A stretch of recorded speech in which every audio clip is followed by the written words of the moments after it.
The worst blizzard in 25 years descended on Beckley, West Virginia, like a white fist closing around the throat of southern Appalachia. The National Weather Service had been broadcasting warnings since Tuesday morning, but most people in town barely looked up from their coffee. They'd heard it all before. Winter comes hard to these mountains every year, and folks who've lived through coal mine collapses and factory closures don't panic over a little snow. But this wasn't a little snow. By midnight on Friday, the temperature had dropped to 8 degrees below zero. Wind screamed through the abandoned mine shafts on the ridge above town, carrying enough ice to strip bark off the old oaks along Maple Hollow Road. Power lines snapped like guitar strings, plunging whole neighborhoods into darkness. Highway 19 disappeared under 3 feet of powder within an hour. The world became nothing but white case and the howling voice of something ancient and merciless. In the last house at the end of Maple Hollow, where the pavement gave way to gravel and the woods pressed close on 3 sides, a girl named Wren Adeline Sawyer woke to the sound of her grandfather coughing in the next room. The cough was wet and deep, the kind that rattled in the chest like stones in a bucket. Wren lay still for a moment in her narrow bed, listening to the wind slam against the window frame and the old house creak under the weight of accumulating snow. The clock on her nightstand read 5:14 in the morning. She'd been awake since 4, watching the red numbers change in the darkness and trying not to think about how cold the room had gotten since the power went out. She threw back 2 quilts that smelled faintly of mothballs and cedar, her breath visible in the frozen air. The floor was ice against her bare feet. She pulled on 2 pairs of wool socks, jeans with worn knees, and a flannel shirt that had belonged to her mother once, back when her mother was still alive, and the world made a different kind of sense. Wren was 11 years old, small for her age, with chestnut brown hair that hung straight to her shoulders and gray-blue eyes that people said looked too old for a child. She moved through the dark house with the practiced efficiency of someone who'd been taking care of things for a long time, down the narrow hallway with its peeling floral wallpaper, past the bathroom where the faucet dripped into a bucket because the pipes were half frozen, into the kitchen that still smelled like the instant coffee her grandfather had made the night before. She pulled on her coat, a puffy green thing from the Goodwill with a broken zipper, and wrapped a scarf twice around her neck. The back door fought her when she tried to open it. Snow had drifted nearly 2 feet high against the frame. She had to push with her shoulder, grunting with effort, until it gave way enough for her to squeeze through. The cold hit her like a slap. The wind carried tiny particles of ice that stung her cheeks and made her eyes water. She couldn't see more than 15 feet in any direction. The world had become a white wall of static. The woodpile was covered, thank God. Her grandfather had thrown a tarp over it 3 days ago, when the first warnings came through. Wren brushed snow off the edge and pulled back the corner. The wood underneath was dry cut from an ash tree that had fallen in the back 42 summers ago. She began loading pieces into the canvas carrier, her hands already going numb inside her threadbare gloves. 6 trips back and forth. 6 times she forced the door open against the wind and staggered inside with her arms full. By the time she stacked the last piece next to the wood stove in the living room, her fingers were white and clumsy, her nose running, her whole body shaking. She knelt in front of the stove and opened the iron door. A few embers still glowed orange in the ash. She added kindling, first small pieces of pine that caught quickly, then larger splits of oak that would burn slow and hot through the morning.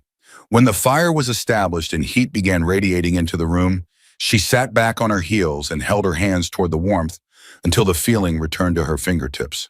From the bedroom down the hall, her grandfather coughed again, a long tearing sound that ended in a wheeze. Wren stood and walked to the kitchen.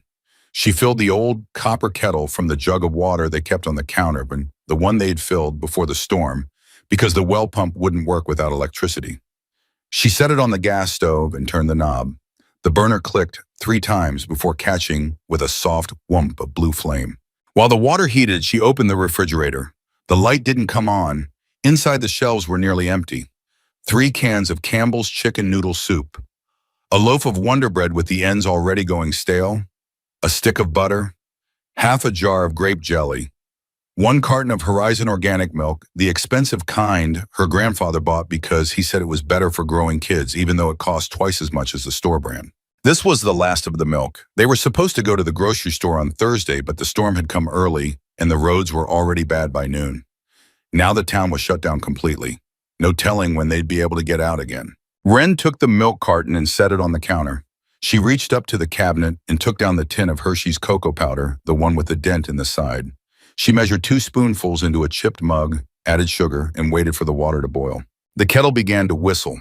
She poured hot water over the cocoa and stirred until it dissolved, then added milk until the mug was 3/4 full.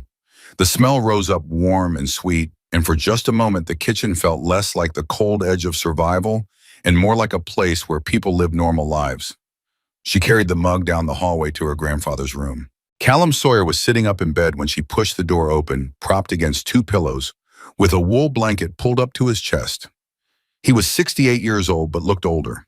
His face was gaunt, all sharp cheekbones and hollow temples, the skin gray in the weak light from the window. His hands shook slightly where they rested on top of the blanket. When he turned his head to look at Wren, she could hear the air moving in and out of his lungs with a sound like wind through a broken screen door. He'd worked in the coal mines for 30 years down in the deep tunnels beneath these mountains, breathing dust and diesel fumes every day until his lungs looked like charcoal on the x-rays. Black lung disease, the doctors called it. Chronic obstructive pulmonary disease. A death sentence delivered slowly, one breath at a time. "Morning, kiddo," he said, his voice rough as gravel. "You get the fire going." "Yes, sir." Wren set the mug of cocoa on the nightstand next to his medications. 6 orange prescription bottles with labels she'd learned to read when she was 9. Prednisone, albuterol, Spiriva, drugs that cost more than their monthly grocery budget paid for by the veterans' benefits he got for serving in the Gulf War back in 1991. Cal reached for the mug with both hands. They shook enough that cocoa sloshed over the rim. Wren pretended not to notice. She sat down on the edge of the bed and pulled the blanket up higher around his shoulders. "Storm's worse than they said," Cal observed, nodding toward the window. Outside, the world was nothing but white static. "Hasn't been one like this since '98. You remember that one? I wasn't born yet, Grandpa." He blinked, then smiled faintly. "Right, I forget sometimes." He took a sip of cocoa and closed his eyes. "That's good. Thank you, honey." They sat in silence for a while. Wren listened to the wind hammer against the siding and the old house groan under the weight of snow. She thought about the empty refrigerator, the propane tank for the stove that was down to a quarter full, the medications that would run out in 2 weeks if they couldn't get to the pharmacy. "Grandpa," she said quietly, "are we going to be okay?" Cal opened his eyes and looked at her. Really looked at her the way he did sometimes when he seemed to suddenly remember that she was 11 years old and shouldn't have to worry about things like this. "We'll be fine," he said. He reached out and put one shaking hand on top of her head, smoothing her hair. "We always figure it out, don't we?" Wren nodded, even though she wasn't sure she believed him anymore. He set the mug down and leaned back against the pillows, his breathing labored from even that small effort. "You know what I used to tell the guys in my unit back in the war, when we were stuck in the desert and everything looked impossible?"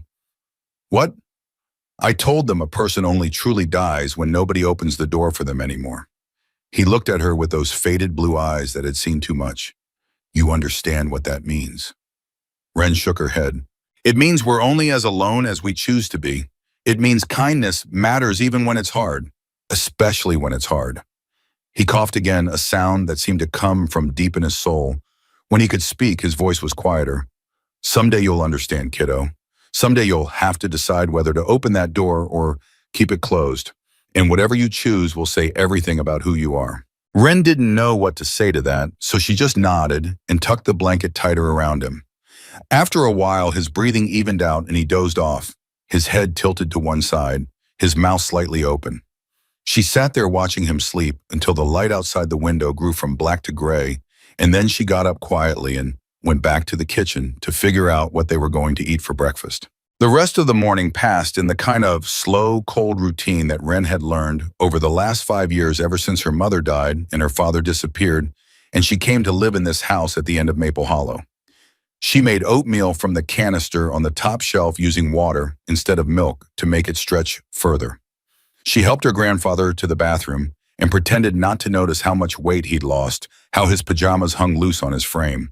She washed the dishes in cold water from the bung and stacked them in the drainer to Drama. By noon, the temperature inside the house had dropped to 45 degrees, despite the fire in the wood stove. Wren put on another sweater and wrapped herself in a quilt on the couch. She had a book from the library, a worn paperback about a girl who solved mysteries in a big city, and she tried to read but kept losing her place because her mind wandered. She thought about her mother, Elaine Sawyer, who had brown hair like Wren's and a smile that could light up a room before the pills got hold of her, before the oxycodone from a back injury turned into something darker, something that hollowed her out from the inside. Wren still remembered the last time she saw her mother alive, curled up on the couch with her eyes half closed, barely able to say Wren's name. That was 6 weeks before Wren's 6th birthday. The funeral was 2 days after. And then her father, Garrett Sawyer, who tried to hold it together for a couple of months after Elaine died, but who looked at Wren sometimes with an expression like he was drowning and she was too heavy to carry. One evening in late summer, he'd packed a canvas duffel bag and stood on the porch with his hand on Wren's shoulder. "I'll be back in a few weeks," he'd said. "I just need to clear my head. Your grandpa will take care of you." That was 5 years ago. Wren hadn't heard from him since. She closed the book and stared at the ceiling, listening to the storm rage outside and her grandfather's labored breathing from the bedroom. The house felt very small and very cold and very far from anywhere that mattered. Around 3 in the afternoon, the old battery-powered radio on the kitchen counter crackled to life. Cal must have left it on. The announcer's voice came through tinny and distant fighting static. The National Weather Service has upgraded the blizzard warning for Raleigh County. Current conditions show wind gusts up to 60 miles per hour and wind chill temperatures near 30 below zero. This is now classified as a life-threatening storm event. Residents are urged to stay indoors. All roads in the county are impassable. Emergency services are suspended until further notice. I repeat, emergency services are suspended. If you are in trouble, you are on your own until this storm passes. The voice faded into static. Wren reached over and turned the radio off. Outside, the daylight was already fading. The storm showed no signs of letting up. If anything, it seemed to be getting worse. The wind no longer howled, it screamed a sound like something alive and furious trying to tear the world apart. Wren got up and added more wood to the stove. She checked on her grandfather, who was awake now, but too weak to get out of bed. She heated soup on the gas stove and brought him a bowl, which he ate slowly, his hands shaking so badly that she had to help him hold the spoon. "You're a good kid," he said when the bowl was empty. "Best thing that ever happened to this family." Wren didn't know how to respond to that.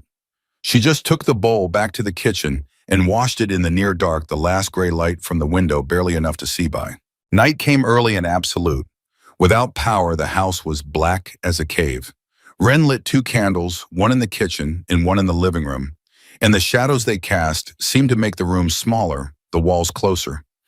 She sat on the couch, wrapped in her quilt, and watched the fire through the glass door of the wood stove, trying not to think about what would happen if the storm lasted another day or 2 or 3. She must have dozed off because she woke with a start to complete darkness.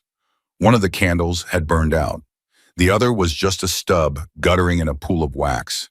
The fire in the stove had burned down to embers, and someone was knocking on the front door. 3 heavy knocks, slow and deliberate. Boom, boom, boom. Wren's heart jumped into her throat. She sat frozen on the couch, the quilt clutched in both fists, staring toward the door she couldn't see in the darkness. Nobody came to their house, especially not at night, especially not in a blizzard that had shut down the entire county. The knocking came again, 3 more times harder now, more urgent. Through the thin walls, she could hear the wind screaming and something that might have been a voice calling out words she couldn't understand. From the bedroom, her grandfather's voice, weak and rough. "Wren, what is that?" She didn't answer. She was trying to remember where she'd left the flashlight. The big mag light that took 4D batteries, there on the side table next to the couch. Her hand found it in the dark, and she thumbed the switch. A beam of weak yellow light cut through the blackness. The knocking came a 3rd time. Whoever was out there wasn't going away. Wren stood up slowly. The quilt fell from her shoulders. She was wearing 2 sweaters and jeans and wool socks, but she felt naked, exposed, like her skin was made of paper. "Wren." Her grandfather's voice was closer now. He'd gotten out of bed somehow, was standing in the doorway to the hallway, holding onto the frame for support. "Don't open it if it doesn't feel safe." But she was already walking toward the door. Not because she was brave. She wasn't brave. She was terrified. But something in her grandfather's words from that morning echoed in her head. A person only truly dies when nobody opens the door for them anymore. She reached the door and put her hand on the deadbolt. It was cold enough to burn. She took a breath that hurt her lungs and turned the lock. The bolt slid back with a sound like a gunshot in the quiet house. She pulled the door open. The wind hit her like a fist, driving snow into her face so hard she had to squint. The flashlight beam swung wild, illuminating nothing but white chaos for a moment before she could steady it.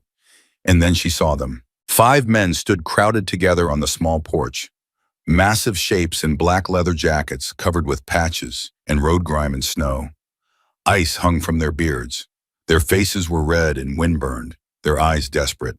The nearest one was holding his right arm against his chest, and even in the weak flashlight beam, Ren could see the dark stains spreading across the torn leather sleeve. Blood, a lot of it. Behind them, she could make out the shapes of motorcycles, 5 of them, leaning on their kickstands in the driveway, already half buried in snow. The man in front, the biggest one, took a step forward. He was enormous, well over 6 feet tall, with shoulders like a linebacker, and a face that looked like it had been carved from rock. Tattoos crawled up his neck and disappeared into his collar. A patch on his chest read Hell's Angels in red letters. Another patch said President. He pulled off one glove with his teeth and held up his bare hand in a gesture that might have been surrender or supplication. "I'm sorry to bother you." His voice was deep and hoarse, barely audible over the wind. "We're not here to cause trouble. We just need somewhere warm for a few hours. My friend is hurt bad. We've been knocking on doors for the last hour, and nobody will let us in." He gestured to the man with the bloody arm who swayed slightly on his feet, his face pale as paper. "Please," the big man said, and there was something in his eyes that Ren recognized. She'd seen that look before in the mirror in the weeks after her mother died. The look of someone who'd run out of options. Behind her, her grandfather's labored breathing, the wind screaming through the pines, the stranger bleeding on their porch. Ren thought about the empty refrigerator, the 3 cans of soup that were supposed to last them until the roads cleared. The fact that these men were Hell's Angels, the kind of people her neighbor Mr. Pike was always warning her about. Dangerous people, criminal people. She thought about her grandfather's words, about who you are when you choose to open the door or keep it closed. She took a step back and pulled the door open wide. "Get inside," she said, her voice steadier than she felt. "Quickly before you all freeze to death." For a moment, none of them moved. The big man just stared at her like he couldn't believe what he'd heard.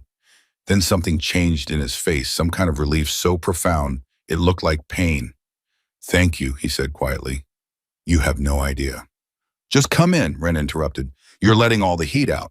They filed in one by one, these massive men in black leather, ducking their heads to fit through the doorway, tracking snow and ice across the old hardwood floor. The house that had felt so small and empty suddenly felt cramped, full of the smell of wet leather and cold skin, and something darker underneath like oil and exhaust and long roads. The last one through closed the door carefully, using both hands to pull it shut against the wind. The sudden silence was almost shocking. Ren stood pressed against the wall near the kitchen, the flashlight still gripped in one hand, her heart hammering so hard she could feel it in her throat. In the weak, wavering beam of light, the 5 men looked even larger than they had outside. Their shadows stretched across the ceiling. Ice melted from their jackets and dripped onto the floor. The patches on their cuts, the leather vests they wore over their jackets, seemed to writhe in the darkness. Skulls, flames, words in Gothic script she couldn't quite read. The big man in front, the one who'd done the talking, turned to the others and spoke in a voice that was quiet but carried absolute authority.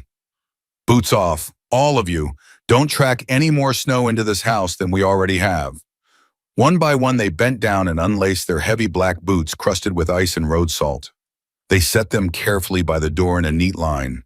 Grown men covered in tattoos and scars, being careful not to make a mess in a stranger's house. The big man turned back to Ren. "I'm sorry about your floor. We'll clean it up before we leave, I promise." Ren just nodded. She didn't know what to say. Her grandfather had made his way to his armchair near the wood stove and lowered himself down carefully, his breathing harsh in the quiet. He was watching the bikers with an expression Ren couldn't read. "The one who's hurt," Ren said, her voice coming out smaller than she intended. "He should sit down." The injured man, younger than the others, maybe late 20s with a sleeve of tattoos on both arms, and a face that would have been handsome if it wasn't twisted with pain, let himself be guided to the couch. He sank down with a groan, still clutching his right arm. "I'm going to need more light," Ren said. "I have to see how bad it is." One of the other bikers, a lean man with silver hair pulled back in a ponytail, had a small LED lantern clipped to his belt. He unhooked it and turned it on, and suddenly the room was filled with harsh white light that made everyone squint. Ren set down the flashlight and walked over to the couch. Up close, the injured biker looked even worse. His face was gray, his lips almost blue. Blood had soaked through the torn leather of his jacket and was dripping onto the couch cushion. "I need to see the wound," Ren said. The big man knelt down on the other side of the couch. "Let us cut the jacket away, Jasper. This is going to hurt." The injured man, Jasper, nodded weakly. "Just do it." Ren ran to the kitchen and came back with the old medical kit her grandfather kept in the cabinet above the sink. A metal box with the red cross almost completely worn off the lid, full of supplies from his years working in the mines. She'd used it before when Cal cut himself on a saw blade or burned his hand on the wood stove. She knew where everything was. She pulled out the scissors and handed them to the big man. He cut carefully through the leather sleeve, pulling the fabric away from the wound. Jasper made a sound between his teeth, but didn't cry out. When the sleeve was peeled back, Ren had to force herself not to look away. The wound was deep, a long gash that ran from Jasper's elbow almost to his wrist. The edges were ragged, already starting to swell. Blood welled up dark and thick. "Road rash," the big man said quietly. He came off his bike on some black ice about 10 miles back, slid across the pavement before he hit the shoulder. Ren opened the bottle of hydrogen peroxide with shaking hands. "This is going to hurt," she said, echoing what the big man had told Jasper a moment ago. "Can't hurt worse than it already does, kiddo," Jasper said, his voice rough. Ren poured the peroxide directly onto the wound. Jasper's whole body went rigid. He sucked air through his clenched teeth with a hiss like steam, and a word that Ren's grandfather would have washed her mouth out for saying slipped out before he could stop it. "Sorry," Jasper gasped. "Didn't mean to swear in front of a kid." "It's okay," Ren said quietly. She used gauze pads from the kit to wipe away the blood and peroxide, then more gauze, until she could see the wound clearly. It was bad, but not as bad as she'd feared. Deep enough to need stitches probably, but the bleeding was already starting to slow. Her grandfather's voice came from the armchair, hoarse and labored. "Don't leave the peroxide on too long. Wipe it clean, then wrap the bandage from bottom to top. Keep pressure on it." Ren nodded. Her hands moved with a confidence that surprised her. She'd done this before dozens of times, wrapping her grandfather's ankles when they swelled, bandaging cuts and scrapes, changing the dressing on the bedsore he got last winter. Taking care of people was something she knew how to do. She worked quickly and carefully, wrapping the gauze around Jasper's arm in tight spirals, securing it with medical tape. When she was done, she sat back and looked at her work. It wasn't perfect, but it was good enough. "You've done this before," the big man said. It wasn't a question. Ren just shrugged and started putting the supplies back in the kit. While she worked, one of the other bikers, a stocky man with a thick beard and ratchet stitched onto his vest, had been walking slowly around the room. He stopped at the front door and knelt down, examining the hinges. After a moment, he pulled a small multi-tool from his pocket and went to work tightening screws that had worked loose, adjusting the strike plate. "Door was rattling in the wind," he said to no one in particular, letting cold air in through the gaps. Another biker, clean-shaven, with hard eyes and a patch that said "Sully Thaw," had found the gap in the wall near the stairs where the baseboard had pulled away from the plaster. He took off his outer jacket, rolled it up, and stuffed it into the opening. They moved around the small house like men who were used to fixing things, making themselves useful without being asked. It was strange to watch, these dangerous-looking men in their leather and tattoos being so careful, so quiet, trying not to take up too much space in her small, poor house. The big man was still kneeling next to the couch, one hand resting on Jasper's shoulder.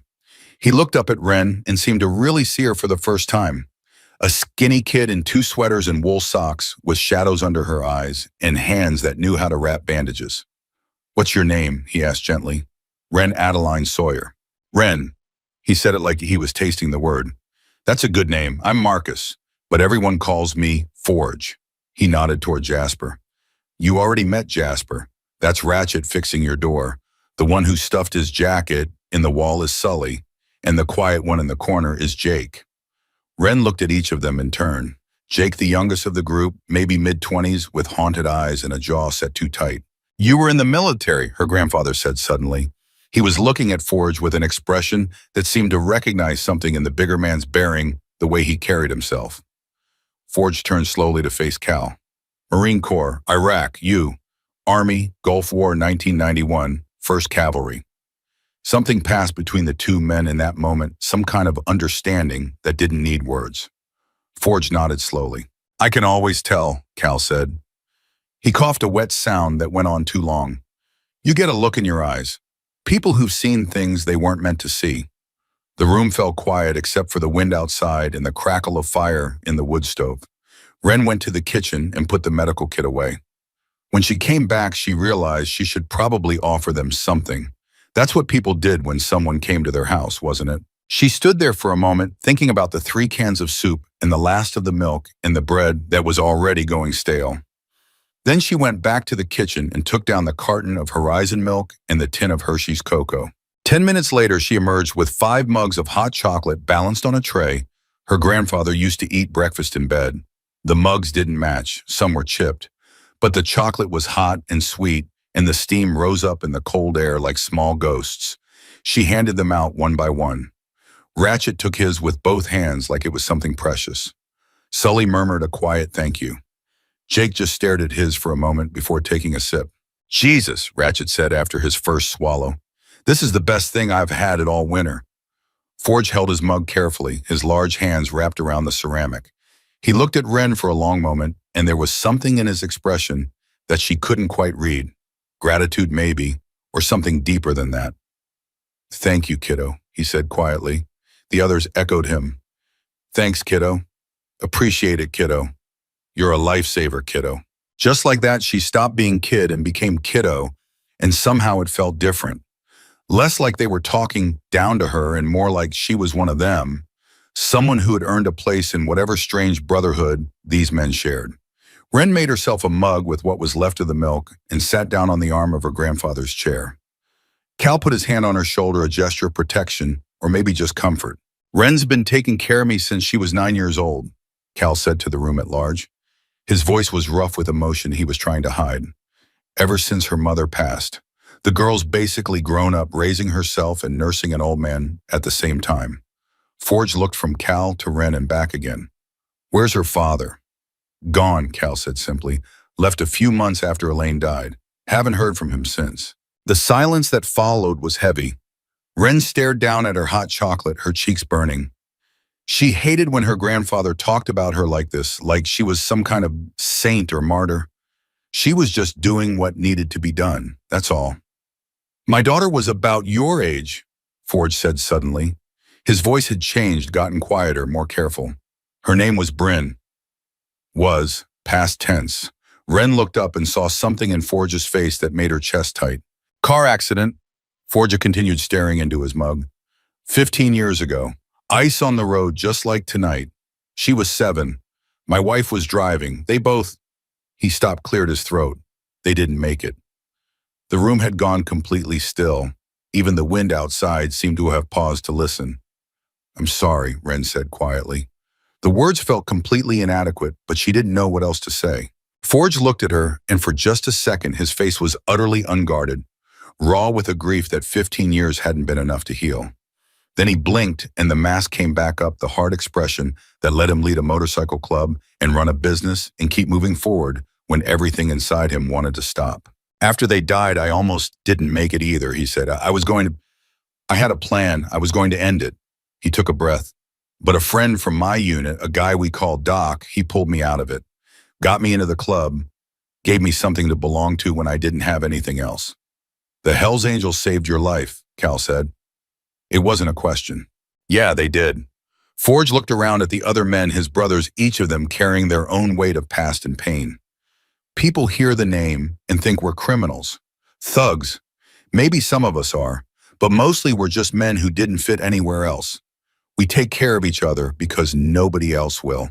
Jasper shifted on the couch, his face still pale, but some color coming back now that he was warm and his arm was bandaged.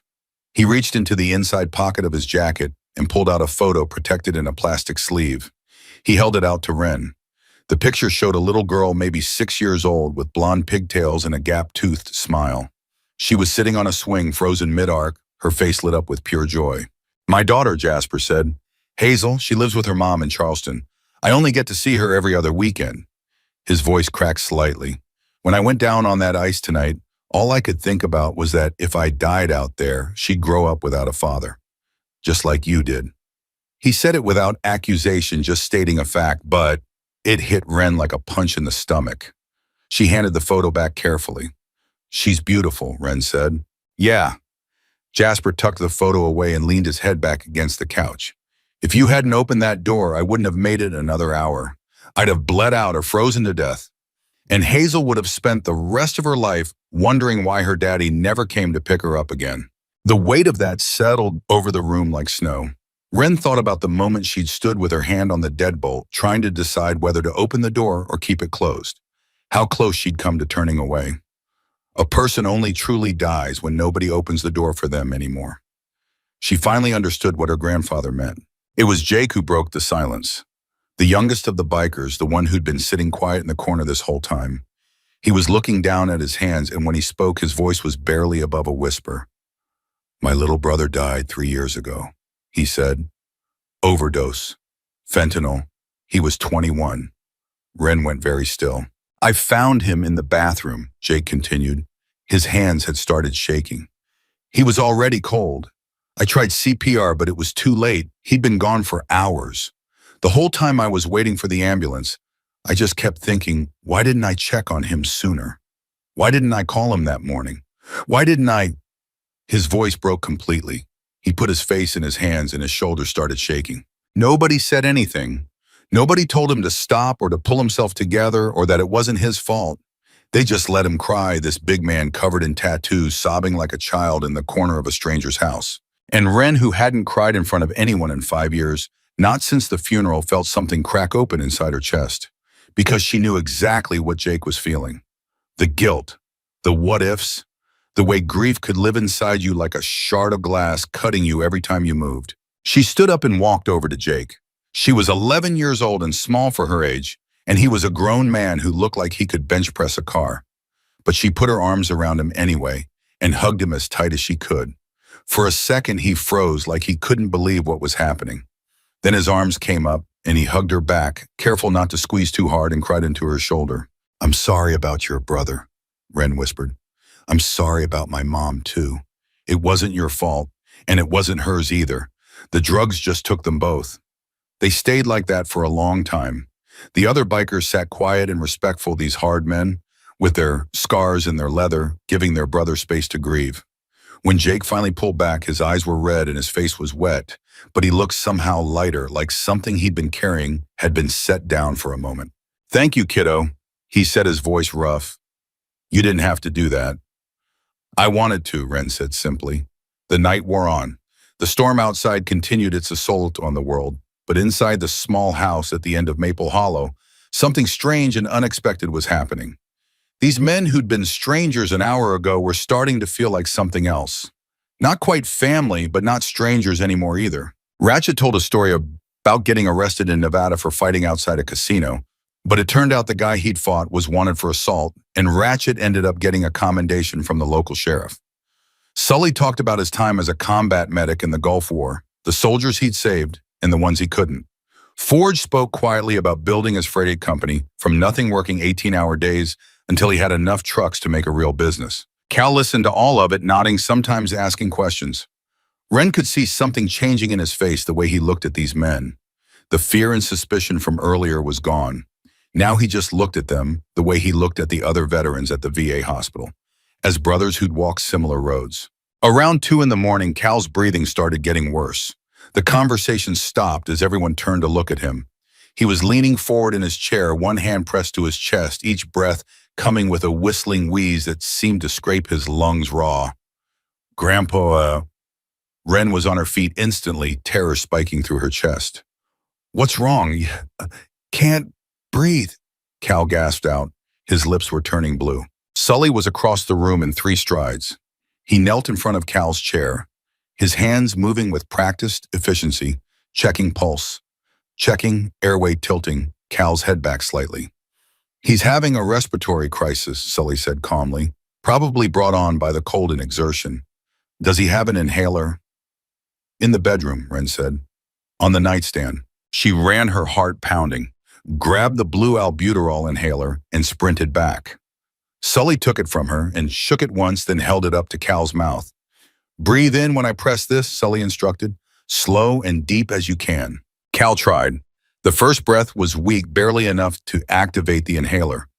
But the second was better. And the third, after 4 puffs, the blue tinge was fading from his lips. After 6, he was breathing almost normally again, though each breath still sounded labored and painful. Jesus, Cal wheezed. Thought I was done for. Not on my watch, old man, Sully said with a faint smile. Combat medics don't let people die if we can help it. Wren was shaking so hard her teeth chattered. She sank down on the arm of Cal's chair and put her hand on his shoulder, needing to feel that he was solid and real and still breathing. Forge stood nearby, his face grave. If we hadn't been here tonight. He didn't finish the sentence. He didn't have to. Everyone in the room knew that if Cal had been alone with just Wren with the phones down and the roads impassable and emergency services suspended, he probably wouldn't have survived that attack. You saved him, Wren said quietly, looking at Sully, then at all of them. You saved both of them, him and Jasper. You saved us a first, kiddo, Forge said. We were dying out there. Another hour in that cold and Jasper would have bled out or frozen to death. Maybe all of us would have. The room fell quiet again. Outside, the wind had started to ease slightly. The worst of the storm might be passing. In a few hours, it would be light. Wren suddenly realized how tired she was. Bone-deep exhausted in a way that made her feel like she could sleep for days. She stood up on shaking legs. I should make more hot chocolate, she said, because she didn't know what else to do. This was how you took care of people. You fed them. You made them warm. You did what needed to be done. But when she went to the kitchen and opened the refrigerator, the reality hit her. The milk carton was empty.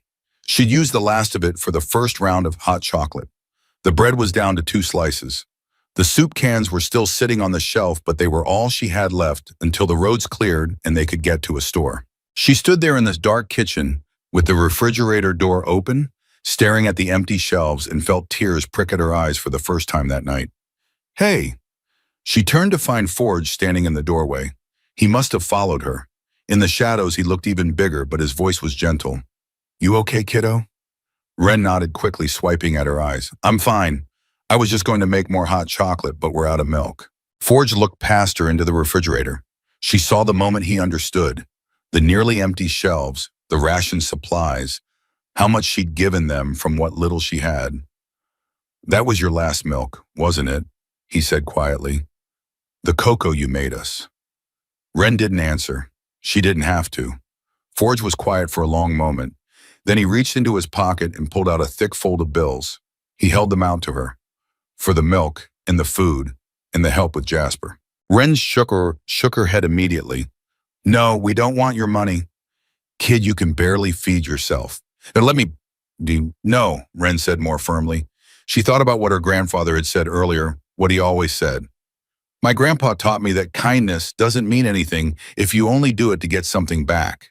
We helped you because it was right, not because we wanted to be paid. Forge stared at her for a long moment, and something in his expression shifted. Like he was seeing her clearly for the first time. Not just a poor kid in a rundown house. Something else. Something that mattered. He put the money back in his pocket slowly. Okay, he said. Okay, kiddo, but you should know. What you did tonight, opening that door when everyone else closed theirs. Most adults wouldn't have done that. Hell, most people with 10 times what you have wouldn't have done that. Wren just shrugged, uncomfortable with the praise. I mean it, Forge continued. You saved 5 lives tonight. Jasper's, for sure, maybe all of ours. And you did it with almost nothing. He paused, searching for words, just because you knew it was right. Before Wren could respond, they both heard it.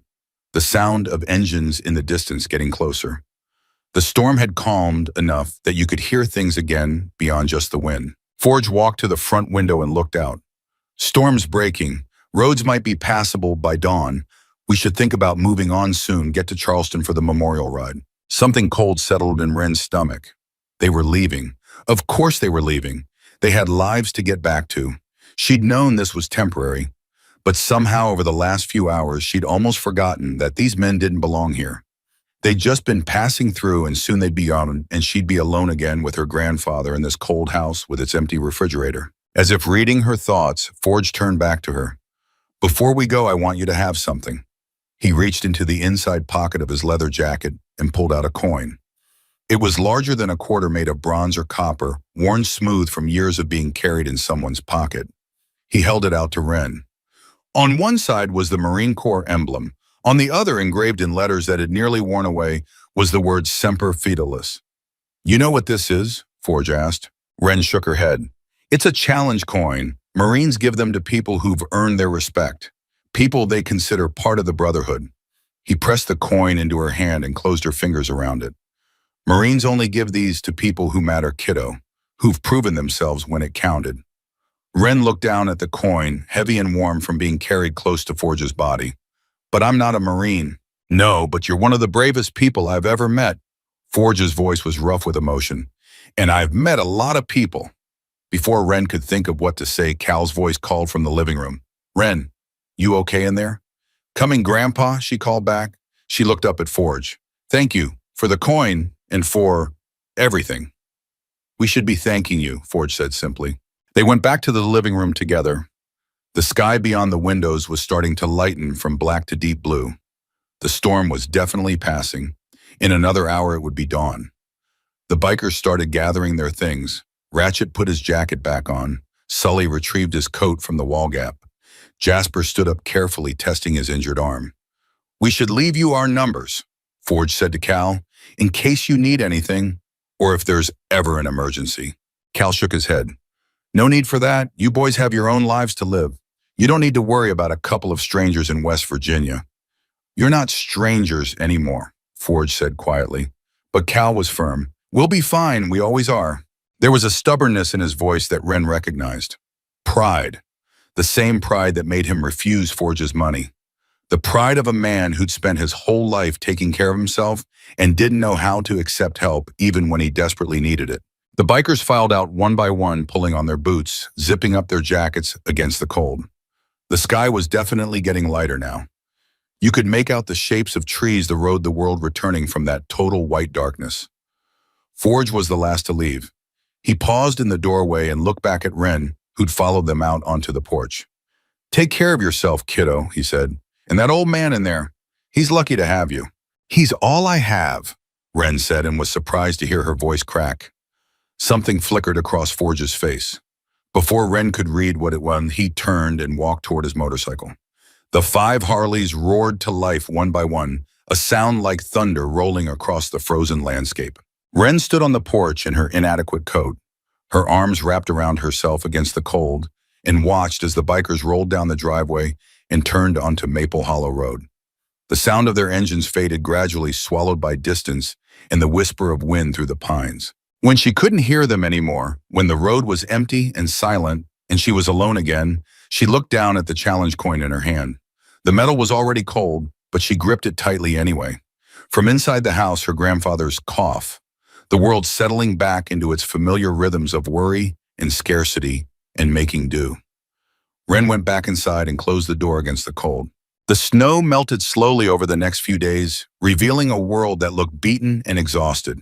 Beckley emerged from the blizzard like a fighter staggering out of the ring, still standing, but barely. Power came back in fits and starts, one neighborhood at a time. The roads were plowed but remained treacherous, packed ice lurking under fresh powder. Most people stayed home if they could. Wren and Cal fell back into their routine.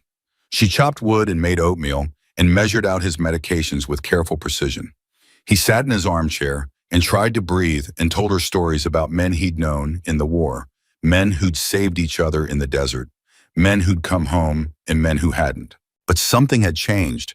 Wren felt it in the weight of the challenge coin that she kept in her pocket, touching it a dozen times a day like a talisman. She felt it in the way her grandfather looked at her, sometimes with an expression that seemed both proud and heartbroken. And she felt it most in the silence. The house seemed emptier now than it had before the storm. before 5 men in leather had filled it with their massive presence and their grief and their unexpected gentleness. She told herself not to think about them. They'd been passing through, nothing more.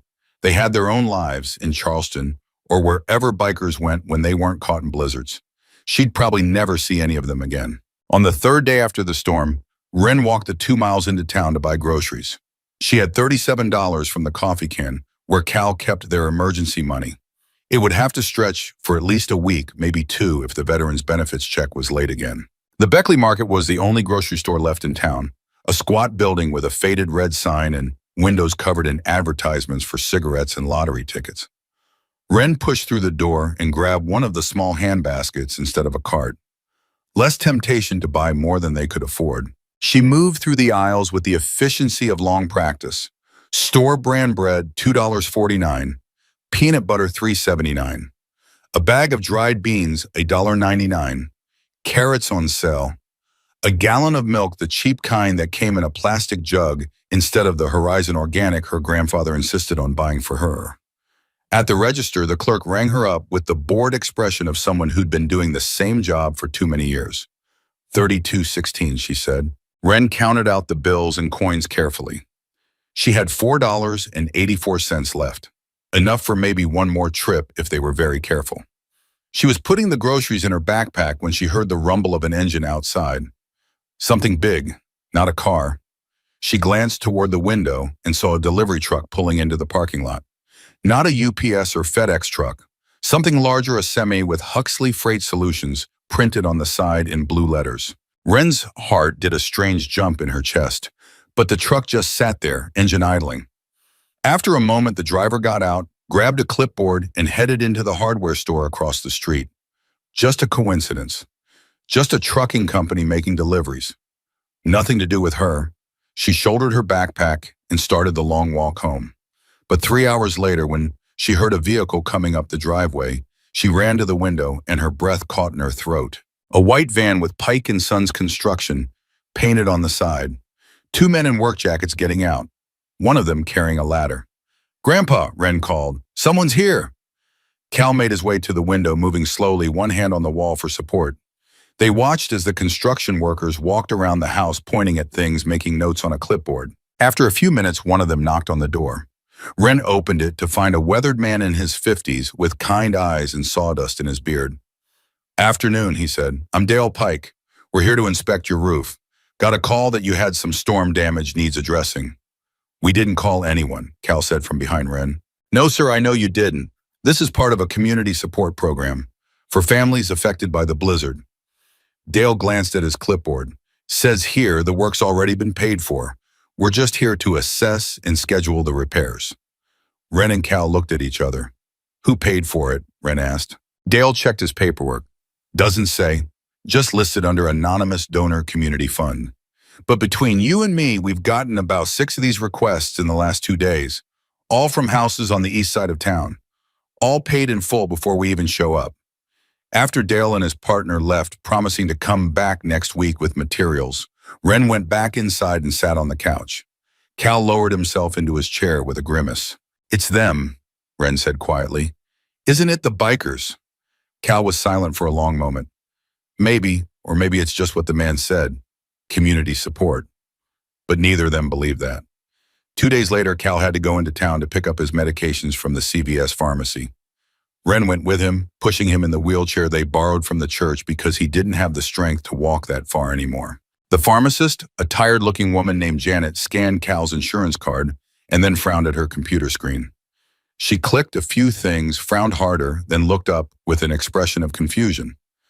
"Mr. Sawyer, it says here your prescriptions have been paid for. All of them, through June." Cal's hands tightened on the arms of the wheelchair. "That's not possible. I just paid last month." "I'm showing a payment posted Monday morning, full amount for a 6-month supply of all your regular medications." Janet turned the monitor so they could see. There it was, a payment of $1,872 and change, posted at 8:47 a.m. on Monday. No name attached. Just payment received, account 4478. "There has to be a mistake," Cal said, but his voice had gone quiet. "No mistake. I checked twice. Whoever paid, they paid cash. Came in person Monday morning right when we opened. Janet pulled out a large white bag stuffed with pill bottles. Here you go. You're all set until summer. Outside the pharmacy, sitting in the cold parking lot with that bag of medications in Ren's lap, Cal put his face in his hands. They shouldn't have done this, he said, his voice muffled. We're not charity cases. But Ren was thinking about Forge's face when he looked into their refrigerator. The way he'd tried to leave money and accepted when she said no. This was different. This wasn't payment for services rendered. This was something else. Maybe they just wanted to help, Ren said softly. We don't need help. We manage. Do we? Ren looked at her grandfather, at the way his shirt hung loose on his frame, at the gray pallor of his skin. Grandpa, you almost died the other night. If Sully hadn't been there... Oh, I know. Cal's voice was rough. I know, honey, but accepting this much, it makes me feel like I failed. Like I can't take care of my own granddaughter. Ren reached over and took his hand. You've taken care of me my whole life, since Mom died, since Dad left. You've done everything you could. It wasn't enough. It was, Ren said firmly. It is. This isn't about you failing. It's about someone wanting to give back what we gave them. Cal looked at her for a long moment. Then he squeezed her hand and nodded slowly. The gifts kept coming, though they never saw who brought them. A delivery of firewood appeared by their back porch one morning, enough to last through March. The gas company called to say someone had paid their bill in full. A box arrived from Amazon with 2 heavy winter coats sized perfectly for Ren and Cal, with a note that just said, "For the cold days ahead." Ren started keeping the challenge coin on her nightstand, where she could see it when she woke up and when she went to sleep. Some nights she'd lie in bed, turning it over in her fingers, wondering if Forge thought about them the way she thought about him and his brothers, wondering if wherever they were safe and warm. 3 weeks after the blizzard, on a Friday afternoon when the temperature had finally climbed above freezing and the last of the snow was melting into dirty slush, Ren heard an engine that didn't sound like anything that normally came down Maple Hollow Road. She went to the window and felt her heart stop. 3 black Cadillac Escalades, the kind with tinted windows and chrome wheels that probably cost more than her house. They moved slowly up the muddy driveway like a presidential motorcade, utterly out of place in this neighborhood of rusted pickups and dented sedans. Across the street, Mrs. Evelyn Marsh came out onto her porch, mouth open. 2 houses down, old Mr. Pike stood in his yard with a rake in his hand, staring. Nobody had ever seen vehicles like this on Maple Hollow Road. The Escalades parked in front of Ren's house. The middle one's rear door opened. The man who stepped out wore a charcoal suit that fit him like it had been made for his body specifically. A long black overcoat, cashmere, probably, that hung to his knees. Leather shoes polished to a mirror shine. His hair was cut short and neat. His jaw was clean-shaven. For a second, Ren didn't recognize him. This man looked like he'd walked out of a boardroom or a hotel lobby, not off the back of a Harley. But then he lifted his head and she saw his eyes and her breath caught. Forge, he smiled, just a slight curve of his mouth. Hey, kiddo. Other men were getting out of the Escalades now. 4 of them, all in dark suits and ties. They moved with military precision, scanning the street. The houses, everything. Protection detail, security. Ren had only seen people like this on TV. Grandpa, she called, her voice coming out higher than normal. You need to come see this. Cal appeared in the doorway, leaning on his walker. He took one look at the scene in front of their house and went very still. Forge walked up the front steps, moving carefully like he was worried about tracking mud onto the porch. Up close, the suit was even more expensive looking than Ren had thought. The watch on his wrist probably cost more than a car. I think we need to have a proper introduction, Forge said. He extended his hand to Cal. Donovan Huxley. Most people call me Forge. Cal shook his hand automatically. Donovan Huxley, he repeated slowly, like he was testing the name. Why does that sound familiar? I own Huxley Freight Solutions. We're a logistics and shipping company based out of Chicago. The color drained from Cal's face. Huxley Freight, the trucking company. You're that Huxley, the one from the Forbes article. Forge nodded. That's me. Jesus Christ, Cal breathed. Ren didn't understand. She looked from her grandfather to Forge and back again. What's Forbes? Cal gestured weakly toward the house.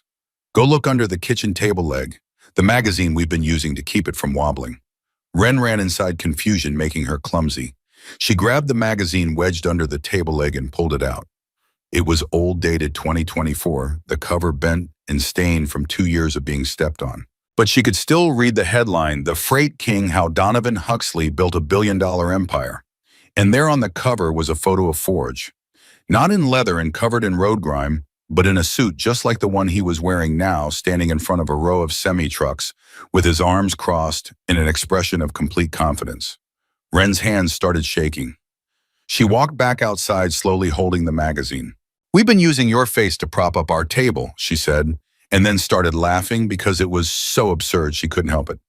"For 2 years, your face has been under our wobbly table." Forge looked at the magazine and then burst out laughing too, a real laugh that made his shoulders shake. Cal started laughing, and then even the serious men in suits were smiling. "Well," Forge said when he could breathe again, "that's definitely a first." The laughter broke something open. Suddenly the situation felt less overwhelming, less like a billionaire had appeared at their door, and more like Forge had just come back to visit. Ren invited him inside and made coffee while Cal got settled in his chair. Forge sat on the couch looking too large for the small room, even without his leather jacket. One of the security men stayed on the porch. The other three got back in the Escalades and pulled them down to the end of the driveway to wait. "I should explain," Forge said after Ren brought him coffee in one of their mismatched mugs. "The night of the storm, I told you I was in the Marines. That was true. What I didn't tell you was what I did after I got out." He wrapped his hands around the mug, and Ren noticed his knuckles were scarred at odds with the expensive suit. "After Bryn and my wife died, after I got through the worst of it with Doc's help, I started driving truck. Long-haul, cross-country runs. It gave me something to do, somewhere to go. I was good at it. After a few years, I bought my own truck, then 2 trucks, then 5. I built it slow, one contract at a time." "How long ago was this?" Cal asked. "Started the company in 2012, 14 years ago." Forge took a sip of coffee. "Now we have 270 trucks, 12 distribution centers. We handle freight for half the major retailers in the Midwest." Ren tried to process that. 270 trucks. She couldn't even imagine that much. "The Hells Angels," Cal said. "That's real. You're really part of the club." "President of the Chicago chapter," Forge confirmed. "Have been for 8 years. The club, the brotherhood, that saved my life when I had nothing else. I never forgot that. Everything I built on the foundation they gave me." He set down the coffee and leaned forward, his expression becoming serious. "I came here today because I owe you both an apology. That night I let you think we were just bikers passing through. I didn't lie exactly, but I didn't tell you the whole truth either. And you took us in anyway. You gave us everything you had, literally everything. Your last food, your medicine, your warmth, when you had almost nothing. We did what was right," Cal said quietly. "I know. That's what makes it matter." Forge pulled a leather folder from inside his coat and set it on the coffee table. "I've spent the last 3 weeks trying to figure out how to pay back what you gave us. Not because I think kindness can be bought, but because I watched an 11-year-old girl bandage a stranger's arm with hands that knew too much about taking care of people. I watched her use her last milk to make hot chocolate for 5 men she had every reason to be afraid of. I watched her open a door that everyone else in this town closed." He opened the folder and pulled out several documents. "The Huxley Foundation is prepared to do the following. First, completely renovate this house. New roof, new heating system, new insulation, new plumbing and electrical. Everything that needs fixing. The work will start as soon as you approve." Cal opened his mouth to object, but Forge held up his hand. "Second, all of your medical expenses are covered. For life. Every medication, every doctor, visit, every piece of equipment you need. It's already set up through a medical trust. You'll never see another bill." He pulled out another document.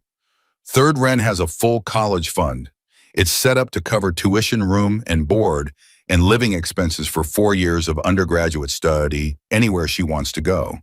If she wants to continue to graduate school, that's covered too." Ren felt like the room was spinning. She looked at her grandfather and saw tears running down his face. "There's more?" Forge continued, his voice gentle. "I've purchased the old Beckley Community Center on Railroad Avenue, the one that's been abandoned for 10 years. The Huxley Foundation is going to renovate it into a winter shelter and free meal program, a place where people who need help can get it without judgment, where veterans can find services, where families can get food when times are hard. He looked at Cal directly. And I'd like you to be the honorary advisor for the Veterans Outreach Program. Paid position, part-time, as much or as little as you're able to do. I need someone who understands what these men are going through, someone who's earned their respect. The room was completely silent except for the ticking of the old clock on the wall and Cal's labored breathing. Finally, Cal spoke, his voice rough. No. Forge blinked. I'm sorry. No. Cal said it louder this time. He wiped his eyes with the back of his hand and sat up straighter in his chair. I appreciate what you're trying to do, I really do. But I'm not taking charity. I've taken care of myself and my granddaughter for 68 years. I'm not going to stop now just because a rich man showed up with a checkbook. Wren felt her heart sink. She'd known this was coming. Her grandfather's pride, the same pride that had kept them going through all the hard years, was now going to make him refuse the help they desperately needed. Forge was quiet for a moment. Then he nodded slowly. I understand. But can I ask you something? Cal gestured for him to continue. That night of the storm when a Wren opened the door for us, were you planning to pay us back? Were you thinking about what you get in return? Of course not. Then why is it different when I want to give something back to you? Because we don't need it, Cal said stubbornly. We manage just fine. Do you? Forge's voice was gentle but firm. Sir, with respect, you almost died 3 weeks ago. If we hadn't been here, if Sully hadn't had his medic training, you'd be dead, and Wren would be an orphan. The words hung in the air like smoke. Cal's face went white. I'm not saying this to be cruel, Forge continued. I'm saying it because it's true. You're sick. You're getting sicker. And you have a granddaughter who's growing up too fast because she has to take care of everything. Let me help take some of that burden off both of you. I don't want to be a burden, Cal said, his voice breaking. I don't want her to remember me as the old man who couldn't even provide for her, who had to accept handouts. This isn't a handout. Forge leaned forward. This is an investment in good people. You taught your granddaughter that kindness matters, that people matter. In a world that's increasingly forgotten that lesson, what you've built here in this house with almost nothing, that's worth more than anything I've accomplished. Cal put his face in his hands. His shoulders shook. Wren couldn't stand it anymore. She moved to kneel beside his chair, putting her small hand on his arm. Grandpa, she said softly, remember what you told me about how a person only truly dies when nobody opens the door for them. Cal looked at her through his tears. You taught me to open the door, Wren continued. You taught me to help people even when it's hard, even when we don't have much to give. She squeezed his arm. But sometimes accepting help is just as important as giving it. Sometimes letting someone open the door for you is the brave thing to do. Her voice wavered. I want to go to college someday, Grandpa. I want to learn how to really help people, not just bandage them up with a first aid kit from the coal mine. And I want you to be there to see it. I want you to be healthy and alive and proud of me. Cal pulled her into a hug, his thin arms surprisingly strong. He held her for a long time while he cried into her hair. When he finally pulled back, he looked at Forge with red, swollen eyes. If we accept this, I need to know it's not pity. I need to know you're doing it because you actually think we're worth it. You saved 5 lives that night, Forge said simply. One of them was mine. Not because I was dying physically, but because I'd forgotten why any of it mattered. Building companies, making money, all of it. I'd forgotten what it was for.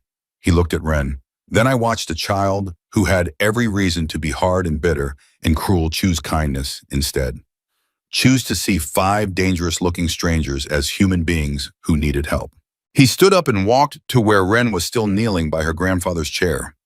He knelt down too, so he was at her eye level. You changed my life, kiddo, he said, his voice thick with emotion. You reminded me what I lost when Bryn died. Not just a daughter, but hope. Faith in people. The belief that good things can still happen in a world that's mostly cold and hard. He reached out and put his hand on top of her head, the same gentle gesture Cal did sometimes. You deserve everything I'm offering and more. You deserve a childhood where you don't have to count every penny. And ration every meal, and worry about whether your grandfather will survive the winter. Will you let me help give you that? Wren looked at her grandfather. Cal was crying silently, but he nodded. Okay, Wren whispered. Okay.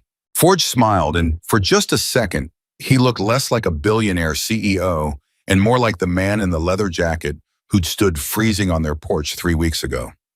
He stood and returned to the couch, pulling out more papers. There's one more thing. The community center project. I want to call it the Maple Hope Center. After this street, after the hope that exists in places like this, even when everything seems hopeless. That's a good name, Cal said quietly. The renovations will take about 6 months. We'll have a winter shelter with 50 beds, a commercial kitchen for free meal service, a medical clinic, meeting rooms for support groups, a job training center. Forge looked at Cal. And I still want you involved if you're willing. The Veterans Program needs someone who understands what these men have been through, what they're still going through. Cal was quiet for a long moment. Then he nodded slowly. I'll do it. Whatever I can do as long as my health allows. That's all I ask. They talked for another hour, going over details, signing papers, asking questions. The security man on the porch brought in more documents from the Escalade. Wren made more coffee and listened to the two men plan out the renovation schedule for their house and the community center. At one point, Forge's phone rang. He glanced at it and smiled. Mind if I take this? It's Jasper. Of course, Cal said. Forge answered and put it on speaker. Hey, brother, I'm at the house right now. How'd it go? Jasper's voice came through tinny, but clear. Did they kick you out, or are you still alive? Still alive. We worked it out. Thank God. Hey, is the kid there, Wren? Wren leaned toward the phone. I'm here. Hey, kiddo, I wanted to call and say thanks again. My arm healed up perfect. Doctor said whoever bandaged it did a damn good job. You probably saved me from nerve damage. I'm glad you're okay, Wren said. Me too. And hey, I'm bringing Hazel up to Beckley next month. I want her to meet you, if that's okay. Wren felt warmth spread through her chest. I'd really like that. It's a date, then. Take care, kiddo. After he hung up, Forge smiled at Wren. He talks about you constantly. All the guys do. You've become something of a legend in the club. I didn't do anything special, Wren protested. That's exactly what makes it special, Forge said. As the afternoon wore into evening, Forge finally stood to leave. The security team materialized from the Escalades like shadows. But before he walked out the door, Forge paused. One more thing, he said. He seemed to be choosing his words carefully. I lost my daughter 15 years ago. I didn't think I'd ever want to be close to a kid again. It hurt too much. He looked at Wren with an expression that was both vulnerable and hopeful. But if it's okay with you and your grandfather, I'd like to be part of your lives. Not trying to replace anyone, not trying to be your father, he trailed off struggling. Just someone who cares, someone you can call if you need anything. Someone who shows up. Wren looked at her grandfather. Cal nodded. We'd like that, Wren said softly. Something in Forge's face relaxed. He knelt down one more time and pulled Wren into a hug, careful and gentle, like he was afraid she might break. Thank you, he whispered, for opening the door, for everything. When he pulled back, there were tears on his face. The Escalades pulled away as the sun was setting, 3 black vehicles disappearing into the gathering dusk. Wren and Cal stood on the porch and watched until they couldn't see the taillights anymore. You know what's going to happen now, Cal said. The whole town's going to know. They'll all want to know why a billionaire showed up at our door. Let them wonder, Wren said. She touched the challenge coin in her pocket. We know the truth. That's what matters. They went inside and Wren made dinner from the supplies that had mysteriously appeared in their refrigerator over the last few weeks. Real food, fresh vegetables, meat that didn't come from a can. As she cooked, she thought about college, about learning to be a doctor or a social worker, about helping people the way Forge was helping them. That night, she lay in bed turning the challenge coin over in her fingers and thinking about how strange life was.